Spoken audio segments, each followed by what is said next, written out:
Well, here's our Merlin down by the Boeing pond. The peregrine's on his ledge, and this little Merlin's hanging out here by the pond on a dead twig there.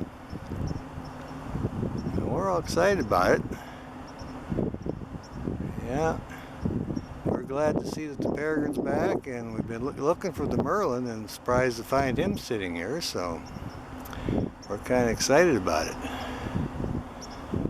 All right. He's looking every which way. See if I can come in a little closer on him. There you go. I can see the markings on his face. A beautiful bird. Yeah, we looked for Merlins over on Canyon Road and couldn't find any, but we see a pair of these guys that hang around here all winter, and now just happy to see this guy.